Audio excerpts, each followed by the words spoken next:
So today we're going to look at a piece by George Gershwin, one of his preludes for piano, his first prelude. It also happens to be part of the grade 8 ABRSM syllabus, which is interesting. It's a funny one.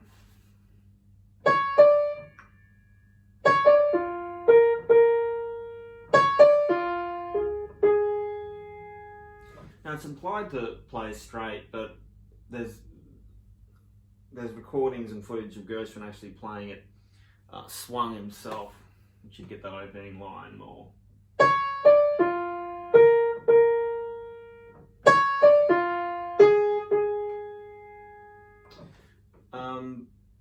There's interesting use of voicing and that rhythm. There's a really driving rhythm here, which is at a. Try to play this, so it's I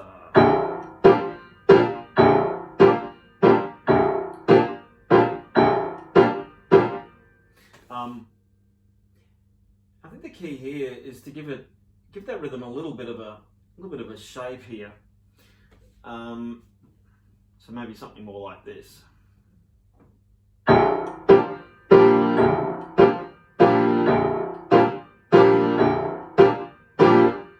I'm doing is I'm taking that last quaver, lengthening it, using a little bit of pedal to give that length. Bop, bop, bum, bop, bop, bum.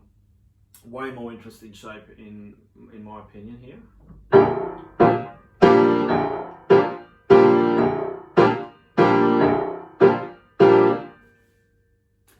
And yeah, look here when we get into that right hand part.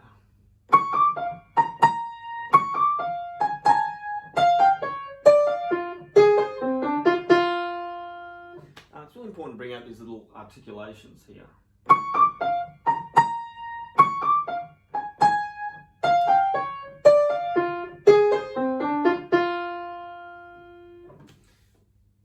That detail really helps. And also that idea of that interesting use of playing repeated notes with different fingers. Help give it that emphasis.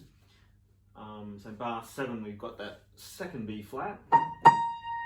Swap to the 2. Kind of press it in to give it that stronger accent.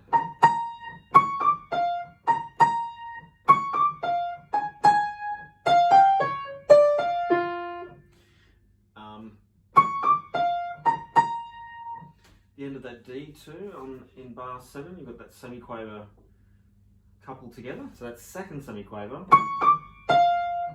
A little bit of a shortening there.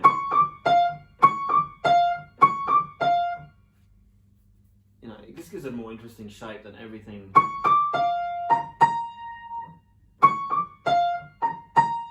If you can hear that difference. Here. You got a tenuto, so where are we? Bar 9. You got a tenuto on that C sharp.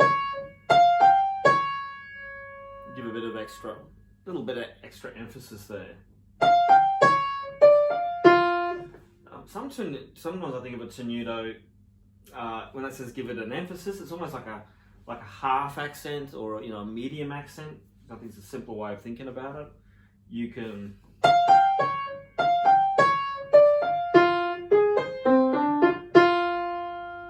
This kind of makes it stand out, gives it kind of an interesting jolt.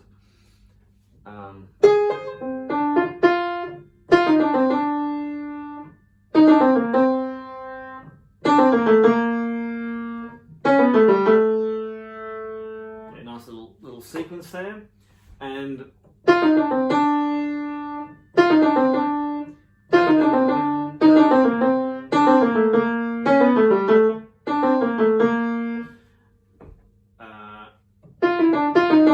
you just want to ensure you're using a good technique there to get that finger action working. So they're nice and clear, not overly rolled or smudged, which can sometimes be appealing to do. Still clearly some definition in those demi-semi-quavers there. Yeah, and there's left hand.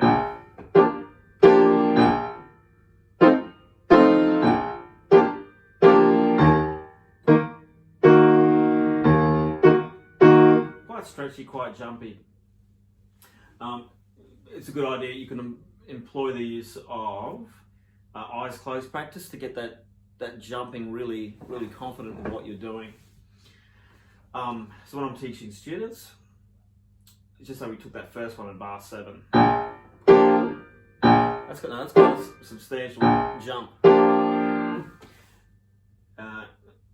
So to the ability to do that eyes closed, the first thing you want to do is play that first note and jump really quickly to that chord.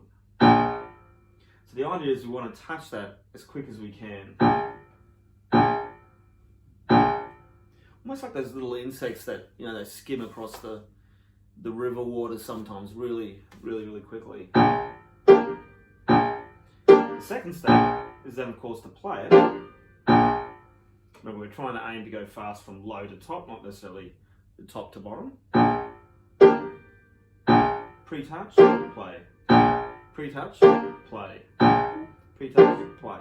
That's quite a stretch for my hands. I can reach a 10th comfortably, but that 9th coming across the body, yeah, is quite a stretch. So there might be other things you can do. You want to make sure you're sitting out enough from the piano. If you're not, remember, knees just slightly under the keyboard here, not jammed in like that. It will make something like this way more problematic. You have that elbow come across, you know, hit your body. Way more awkward. In fact, I can almost feel pain there if I do that. So make sure I sit back, push the seat back, sit about halfway onto the seat. So when you're coming up, and you'll find you may even do little things like leaning back will give your elbow a little bit more room to move there. Right, we've got off on a tangent there. That was step 2. Step 3 then is once you're used to that, you should be able to open your eyes, find that B flat, close them. Oh, got it. Again, open your eyes, find your placement of the B flat with the pinky. At that time I missed, and I could feel I missed, because while I'm doing that, I double check by brushing against these black keys, because you can feel the groups of 2s, the groups of 3s, just ever so lightly. And by that stage, you should be able to get the general position. So if you check around, you'll notice things like, let's see. So you're noticing, like, the big one for me is this group of 3 black keys here near the F. I want my pinky just to the left of that. And that's kind of my anchor, my guide. And of course, my 3rd finger's at the top of that black keys. Whoa, that was a miss. I'm trying to do the whole thing on eyes closed. I'm missing it.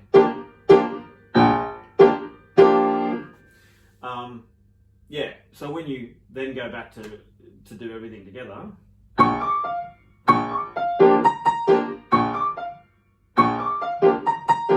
can almost put more focus on my right hand, which is, you know, that melody coming through. There's a lot more detailing. So I kind of want my left to be more on autopilot. The funny thing about eyes closed practice is the more you do it, the more you get comfortable trusting your fingers and your hands and the spatial recognition, or the key spatiality, to just landing in the right spots. And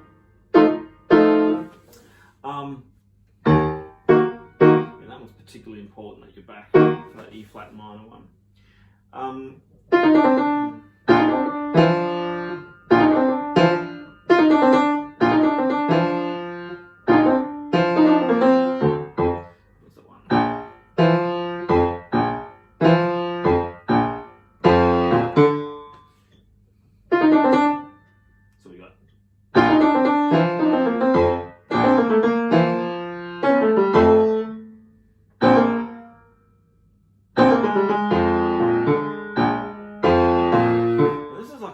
Slightly varied rhythm.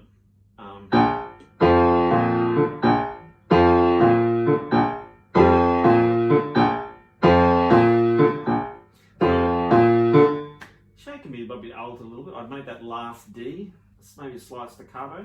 And there's two good reasons for that. You then get a quick movement from that last D down to that B flat.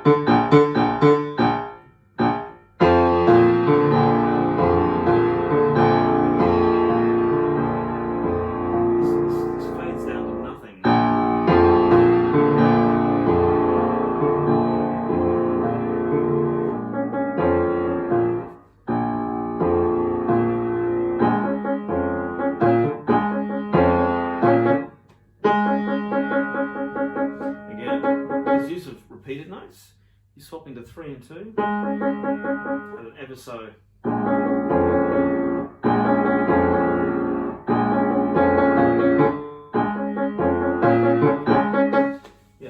and I wouldn't be necessarily pedaling here. It looks like it's kind of dry.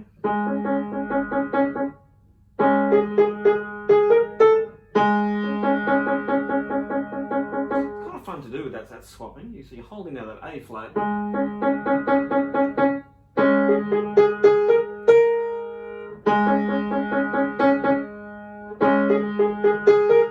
Yeah, and sometimes the questions asked is why do we use separate fingers on the same note? It makes it more interesting. It also stops tension and the sort of lock-up that can happen if you continually play a repeated note. Much better to swap it to other fingers if you can. It's more fun as well. It also, you tend to put accents on particular groups of notes. So if you've got two going, you'll find the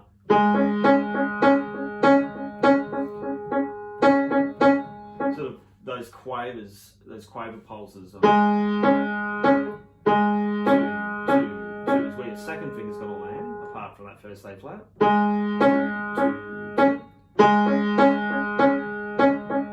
you get this kind of natural accent,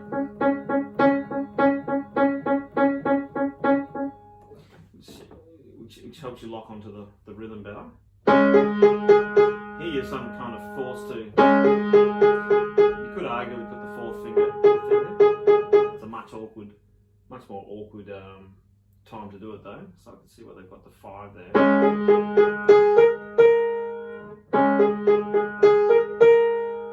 And building it up out of nothing here.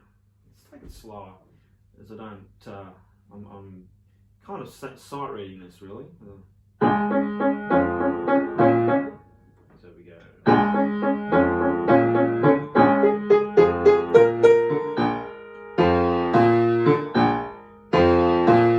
That's a fun thing to do. You're just sort of building it up out of pianissimo, next to nothing, to the 4-day, coming out of nowhere. There we go. A little bit too soft here.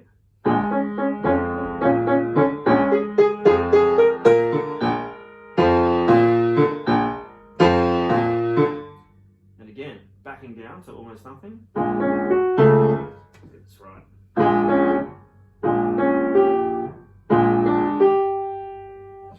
There's an interesting sequence. What have we got here?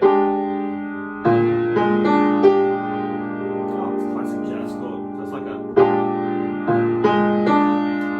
B-flat 7 with a 6, which is sort of a typical dominant 7 voicing in jazz. Then to D-flat, then to E, then to G. Going up and diminished there. Diminished chord.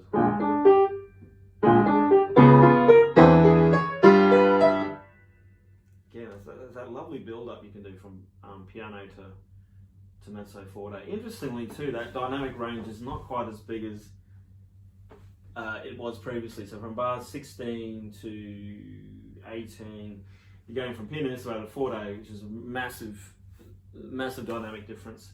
However, here you're going to less of that range, just the piano to mezzo forte.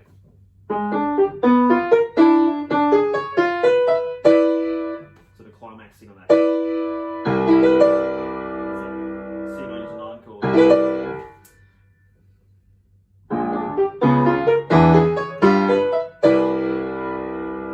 Perhaps that was a little loud. off a little more. Okay. It's more of a sort of a mezzo forte. Comparing it to where we just were from the pianissimo.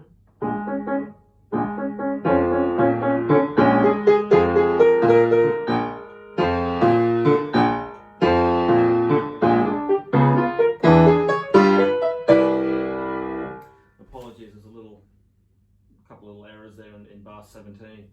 But that'd be a good thing to practice. You can practice a dynamic range and how you're going to do it, how you're going to make that work from that previous section. Clever, yeah. Clever composing there. And back to that theme again.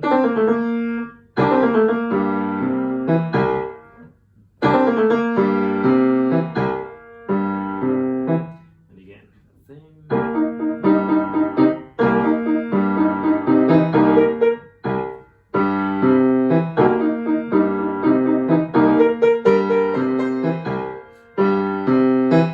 Just recycling that similar idea, but in a new key. Same here. Back to that piano.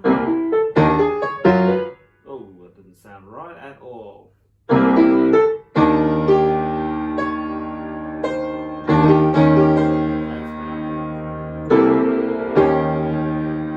Blocking this chord. Trying to familiarise myself with it. I'll need to practice this, but yeah, that idea is just getting developed in different keys. Anyway, there's a little insight and feedback and tutorial on that Gershwin first prelude.